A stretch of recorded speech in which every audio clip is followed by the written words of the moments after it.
It's US President Donald Trump who has gone on to say that he's not looking at lowering tariffs as far as India is concerned after the US doubled as far as the tariffs are concerned. Now, India faces 50% tariffs. This is a punishment for basically buying Russian oil. Now, he asserted that India has had good relationships, but it's been a one-sided relationship. That is what Donald Trump has gone on to say, while US Congressman Ro Khanna has hit out at Trump, saying that Trump's ego is killing ties that have been in the works for years and years, and all that work that has gone into strengthening ties with India and the US going down the drain because of Donald Trump. Are you considering taking away some of the tariffs that you've imposed on India? No, we get along with India very well. But India you have to understand, for many years, it was a one-sided relationship. Only now, since I came along, and because of the power that we have with tariffs, India was charging us tremendous tariffs, about the highest in the world. They were about the highest in the world, number one.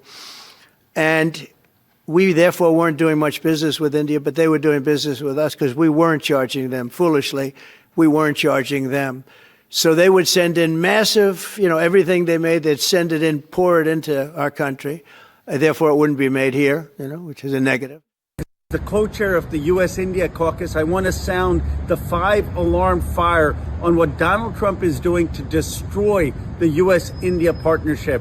He's undermining 30 years of bipartisan work to strengthen the US-India alliance. He has imposed a 50% tariff on India, higher than any other country other than Brazil. It's a higher tariff than the tariff on China. It is hurting India's exports of leather and textiles into the United States, and it's hurting American manufacturers and our exports into India. It is also driving India towards China and towards Russia. Now, why is this happening? For very simple reasons. Prime Minister Modi refused to nominate Donald Trump for a Nobel Peace Prize. Well, Pakistan did. And India has said that the border dispute with Pakistan is an internal matter, refusing to give Donald Trump credit.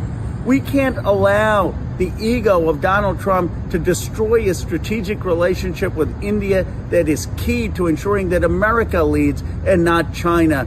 To all those Indian Americans who voted for Donald Trump, I'm asking you, where are you today while he destroys this relationship? Speaking to reporters in the Oval Office on Tuesday, US President Donald Trump said the US gets on very well with India. But he reiterated his charge against the country over tariffs, saying that for many years it had been a one-sided relationship, saying that New Delhi has imposed, quote, tremendous tariffs on US imports, he said about the highest in the world, while American markets were open to Indian goods. And as an example of what he describes as unfair trade, he used the US motorcycle company Harley-Davidson, saying that the iconic US brand couldn't sell in India because of a 200% tariff on motorcycles. So Harley-Davidson built a plant in India and now it doesn't have to pay tariffs. He said that is the same thing as us.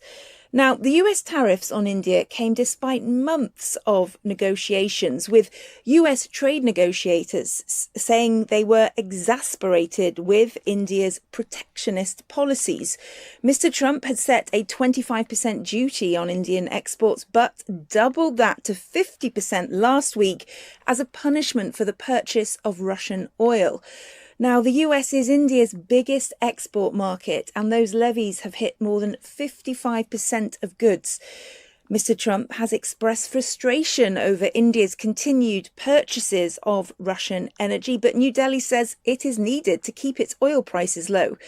Critics say that such energy purchases by India and China help to keep Russia's economy afloat and undercut sanctions against Moscow, which are aimed at bringing an end to the war in Ukraine. And on Tuesday, President Trump also addressed that war, saying that he was watching very closely to see how Russian President Vladimir Putin handled efforts to set up a meeting with his Ukrainian counterpart Volodymyr Zelensky, insinuating that he was considering additional measures if talks don't progress.